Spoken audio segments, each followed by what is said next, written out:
talking to people who escaped the unimaginable. We've been having a conversation with new members of our Tam Fam, Rachel and Travis Standfest, a couple from Michigan. They made headlines when they escaped just an unimaginable fire last year. At the time, Rachel was 36 weeks pregnant and forced to jump 2 stories out of a window to get out of that house alive.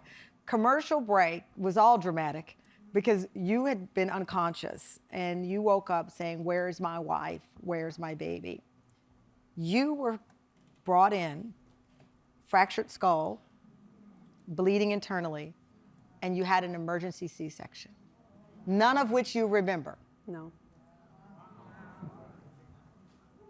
That is remarkable. What did doctors tell you about the delivery? The delivery was the first ever C-section they've done through 3rd-degree burns. It was also the first delivery in the trauma bay. Once I got there, they made the split decision to take Brinley, our daughter. They took Tell her them first. what Brinley means. Brinley means burned clearing. And and we knew that going into it. I picked her name. Her name was picked before the fire? Yes, it was. 6 months prior. Yes. Oh gosh.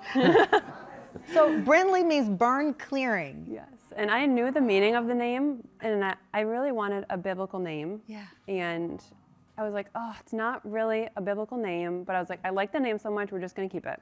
So well before she was born. Yes. Yep. And then here she comes through, clearing the fire. Yeah. Oh.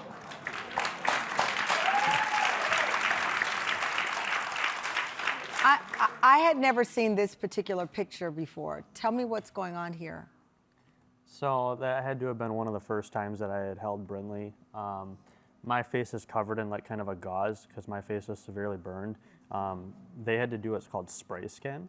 Yeah. And basically it was my skin cells that they sprayed on, which is why my face looks as good as it does.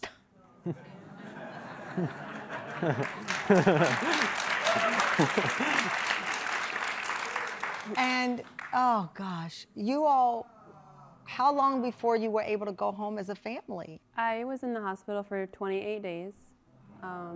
Travis got out a week before me. He tried to stay with me a couple nights, but he was still healing himself. So he just had to go home, and he needed to. Yeah. It was too hard for him to stay. Yeah, and, I mean, mentally and physically, I mean, Rachel was exhausted, and I wasn't at a place to take care of her as well as I wanted to. Yeah. And so we decided it was best for her family to help more than myself. But ultimately, 1 year after all of this happened, you left as a family together out of the hospital? Correct. Oh, baby number 2. And with baby number 2, yes. a year later,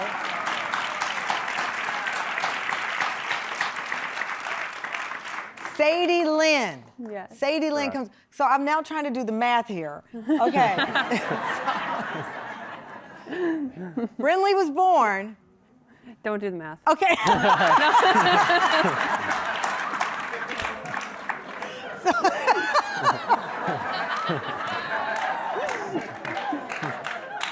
I love you both so much. I love that you found time.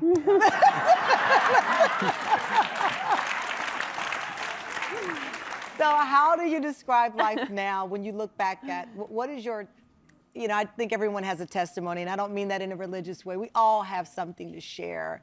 What do you feel you learned about life from this? We owe everything to God.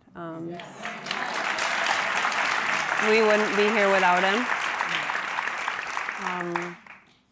We feel like most of our story, it starts with tragedy, but it ends just with what God did in our lives and where we've been able to go and who we've been able to support through it. It's just what's come from it is what really is, you know, the blessing, the miracle to us, especially with Sadie. It's what we didn't expect or what we didn't plan on, but what we received. Yeah. It just, you know, it's what we needed, really. Well, you are a beautiful family. Congratulations on your family and the story that you're sharing. Thank you so much. Give it up for Rachel and Travis.